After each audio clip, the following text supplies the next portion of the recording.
Hello, everyone. Welcome to C-Suite Talks. We speak with industry leaders, introducing you to some of the most interesting people in businesses today. We're focused on women, money, and power, as well as diversity in all areas. I am Beth Hilbing, co-CEO of C-Suite, along with... I am Dianne Gubin, co-CEO of C-Suite, and this week we are so happy to be speaking with Linda Fowler. Linda is the president and founder of Regenerate, which is located in the greater Washington, D.C. metro area. And Linda is also on the executive committee for the C-Suite DMV area. So Linda, welcome and welcome our listeners. Tell us about Regenerate and the work you're doing. Thank you so much. It's great to be with all of you. Regenerate is a national consulting firm, and we focus on communities and organizations, helping them innovate, helping them link to other partners, and linking to assets that they may not have considered. We started in 2008-9 timeframe, and really focused on the Midwest primarily, older industrial cities, legacy cities that were being hit very hard by the economic tsunami of the auto industry downturn and manufacturing downturn in particular. And so really was able to leverage my time in federal government and my time in manufacturing to be able to connect some of those dots and really help those communities reimagine what it might be like to be Auto 2.0 for Flint and Detroit, or Space Coast NASA 2.0 for Central Florida.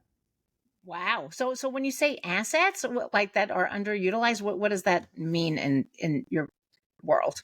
Yeah, great question. If we're talking about manufacturing community, it might include brownfields, so plants that were shuttered, that sat shuttered for years and maybe even were torn down. So land use and reuse of parcels that were once dedicated to large industries, a workforce that has been trained and is highly skilled but might need to retool, reskill in some new areas, migrating talent, really looking at legacy IP and intellectual property and how it could be used.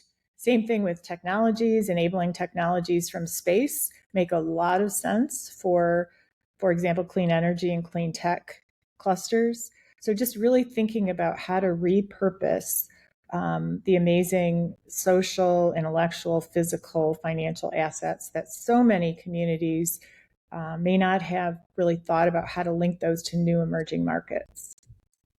So how kind of take us the journey of your career and how you got where you are. Right. I know. It's very unusual your background. Skill set you have. Yeah, thank you. Well, started out in engineering at General Motors in a plant in an engineering division. AC spark plug. We make component parts for General Motors, and we at the time were looking at stiff competition really from other foreign component makers such as Korea and Japan. But we focused on things that I, at the time, really thought were limited to my time as an engineer working for General Motors. But I quickly learned when I moved on to other career paths, namely federal government, but especially in the work I'm doing now as an entrepreneur, a lot of the same strategies from manufacturing in terms of quality and prototyping quickly, and then testing products and then getting those products into market. Very similarly, I work with communities and I ask them to think about, let's find some quick wins. Can we prototype? Can we pilot? Can we test and learn? And by doing so, we can determine if we need to make adjustments or if we, need to shift gears, or if we can, really try to replicate and scale.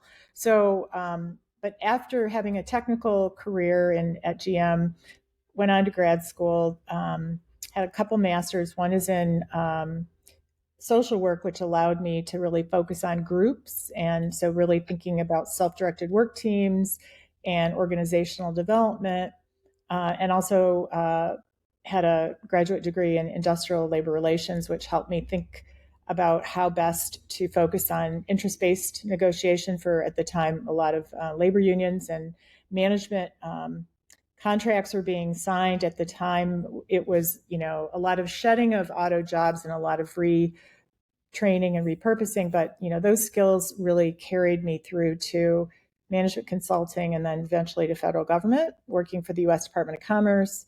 Spent some time in other agencies doing details, so really got to know the federal government well and how to navigate that terrain.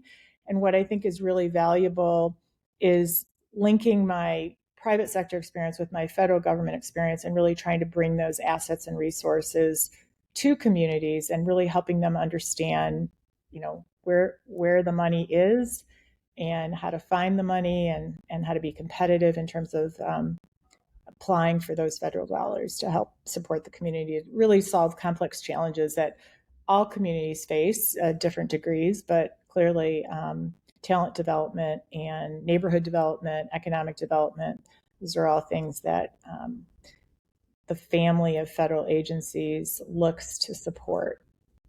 Yeah, Wow. what a great career for sure. And what meaningful work you're doing. So, Linda, are you national or are there specific geographic areas you work? Yes, I am national. I, as I mentioned, I started in the Midwest, but I have grown to really work across the country, from San Diego, where I've spent the last decade working with community colleges and family foundations and chambers of commerce, to the East Coast, working with Living Cities, which is a group of 19 wealthy financial institutions and foundations.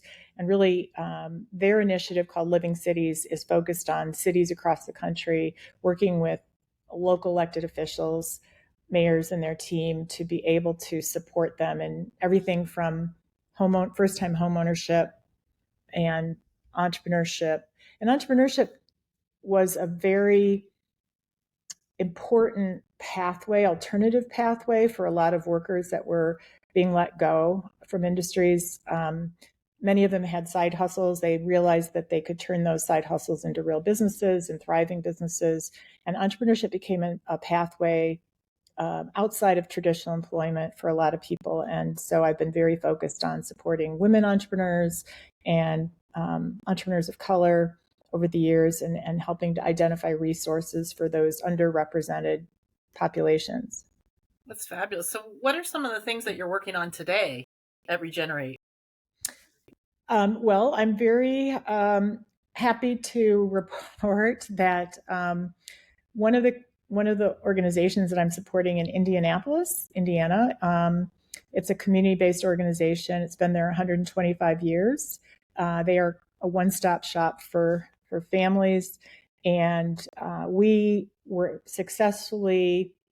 have attracted a lot of dollars from philanthropy, from private sector, new market tax credits, et cetera. So we're supporting urban farms, access to fresh food, housing, retraining. But probably the most impressive thing that the organization has done since I've been with them, which is about 5 years, is opening up a mental health center in the community. So that mental health center will serve the needs of a lot of folks in that community that have suffered trauma of different types. And so not only is it accessible to them and affordable, but it's a model where culturally embracing counselors will be serving individuals that look like them. And it's a model that can be replicated, I think, across the country. I was going to ask you that because I know that over the years politically that a lot of focus from mental health has turned away. So it's good to see that your company's focusing on that, and hopefully that'll be utilized as a model for others. Yes, well, thank you. Absolutely. So talk to us about data, because I know you use a lot of data within the practice that you're doing, and certainly data is one of the hottest buzzwords out there. But so how do you actually, how do you execute on data? Yeah, great question. Well, I really leverage both what I'll call publicly available data, quantitative data, and qualitative data, meaning focus groups, interviews, really getting to know individuals in organizations, communities. But a great example of how I've used data is I was asked by Arthur Blank Family Foundation to support an equity strategy on the west side of Atlanta. So in order to do that, we brought data that indicated where businesses outside of that, there were 3 neighborhoods in the west side, where were buyers, corporates and other buyers in the metro Atlanta region purchasing? What were they purchasing? And who were they purchasing from? Was it local? Was it, regional, state, outside? And of course, in many cities, there are so many anchors that have the potential, right? Hospitals and universities and city government, et cetera, that have the potential to purchase significant amounts of goods and services. But often they are going outside the area. And that means that businesses that could be providing those goods and services are missing out on that market opportunity. But also, a lot of jobs can be created as a result of, local procurement, local hiring. So we can identify what industries are growing by looking at sales and looking at growth of employees. We can also look at whether certain industries have what I'll call the right level of adjacent markets and supply chains in their region. So if you have a biopharma, if you have, in, let's say, North Chicago, where I've done a lot of work with biopharma, you'll have a significant amount, maybe 20 times the national average of biopharma. Well, you would also want to see, because of that, that you would have packaging, plastics, resins, et cetera. If you don't have those industries there, then the question is, why not? Right? And I'll give you another brief example, probably the most telling that I've seen in a while. In the Detroit area, you had a lot of transportation, right? These, big 3. So there were approximately $800 million of transportation electronic parts that were being bought by 3 large companies, Infineon, Delphi, and Johnson Controls. So okay. 660 million of those parts, which were process controls, were coming from outside the region, even though Southeast Michigan had significant supply base to be able to produce those parts. So the question then is bringing together leaders in economic development, right? Accelerators and universities and all the folks that have something at stake and are touching these businesses. And when we asked, what is, why are these 3 companies purchasing their parts outside of your region? Is it, lack of skilled workforce? Is it some other reason? So it turns out most of those parts were not coming from low-cost competitor countries like China or India or Mexico. They were coming from Canada, which is not a low-cost competitor country. So in fact, there was a huge opportunity to recapture a lot of that, what was already built in. You didn't have to start from scratch. You didn't have to build a new industry. In fact, the industry was there, and it just meant that people had to come together in a new way to begin to think about, what are the gaps and how do we close those gaps by working together. Super, super. So what I'm not clear on is, who exactly is your client? Is it the city or is it the private sector? Like, who brings you in? Yeah, another good question. I have had a lot of clients in the past that were cities, but at the same time, many of those cities were on the verge of bankruptcy. And so I was hired by the large funders, meaning the Ford Foundations, right? In the case of Living Cities, it's a network of funders, right? But these, the Lilly Endowment. So the funders are the ones that are often bringing me in and asking me to work with their grantees or their potential grantees to build capacity, but also to make their money go further, because if their money is being supplemented with federal state dollars, then obviously that's great for them too. But it really varies. I must say, I work for a lot of nonprofits. I work for a lot of foundations and local community-based foundations and national funders. And then I also have done some work for private sector. I'm also currently working for a global corporation, a B Corp, that focuses on everything from reducing ocean plastics in Asia to supporting clean tech products, hardware products in New York City. So it really ranges. I would say the common themes are helping people think about how to share their visions and how to align their resources to have a greater impact. So it's really looking at that aligned self-interest and supporting them and finding more resources to continue to do what they're doing and maybe even scale it beyond what they thought they could do. So that kind of goes into how has your company had influential turning points with these other companies that do business with you? So how have you been able to influence or felt that you've been really able to change or shift for the greater good, so to speak? Yeah. So like, just as an example, federal agencies have also been my client. I probably should have mentioned them. So NASA was my client, the space agency, for 8 years.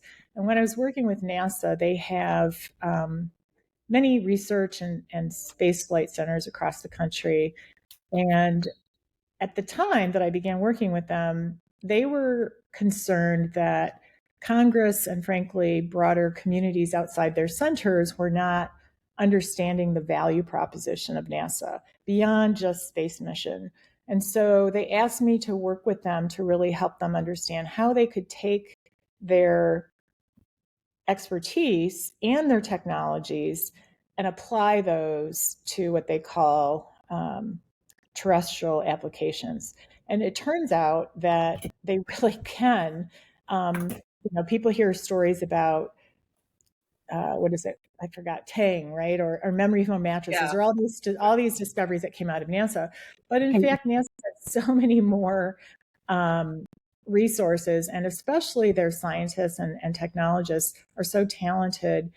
And so I helped them set up a program where we were able to bring their experts to small and medium-sized companies and have them spend maybe anywhere from 4 to 40 hours with these companies. And as a result of that engagement, these companies were able to solve very complex technical challenges. They were able to add new employees, expand their markets. So it was really, I think, part of what I was able to do is to show even a federal agency as large and as impressive as NASA that in order to think differently about the way they do business, they could rely on community intermediaries. They could rely on groups inside these regions that could help them identify technical challenges. And so it really became like an eHarmony or a matchmaking between these federal resources and the needs of small companies. And that's really, that was a turning point for me because it helped me understand that if you can do that for federal labs like NASA, you could do it for universities. You could probably do it for private, large corporations, right? Because there's a lot of untapped resources. And I think part of it is really helping people understand what's possible. If you imagine what would it look like if NASA partnered with small companies in Toledo, Ohio. We'd have more so women that's on what the we moon. Fabulous. That's fabulous.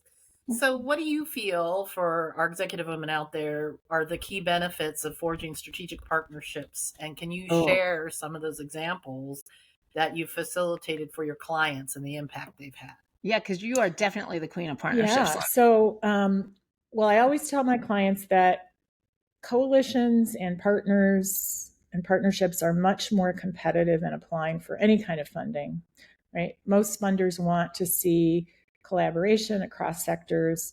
And so an example of that is recently Build Back Better was a grant program offered by this administration to support a certain number of communities across the country. So in order to compete for those, and these were significant dollar amounts, these were, average about 75 million per region.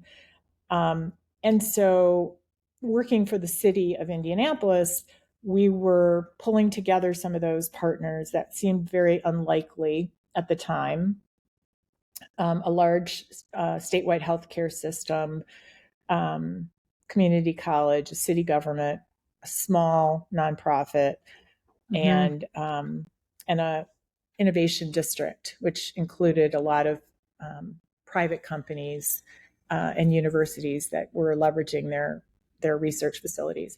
So I think what often happens in those examples is the larger companies tend to influence the direction of the partnership, just by their sheer amount of resources. I mean, their budgets are in the billions, and the small nonprofit might, if they're lucky, be 2, 3, 4, 5 million. So really helping those partners come together and understand that we're stronger together, but also that the voices of the community needed to be engaged in order for the federal government to feel comfortable in supporting these initiatives, and that really caused, really was a great leveler. And we had a lot of great conversations around what does it mean to empower community? What does it mean to empower neighborhoods? And so I think that was a shift. And part of that shift was the glue money, the money that was being promised to communities that were able to come together and forge partnerships in new, different ways. And so I think that's part of what the city of Indianapolis was able to accomplish as a result of that. And they were a winner of phase 1, so they were given a $500,000 planning grant, and have been continuing to receive technical assistance. But I think I'll just one more, just very brief example. Sorry, North Chicago. So there were all these healthcare providers, hospitals, Cook County and others, and biopharma I mentioned earlier.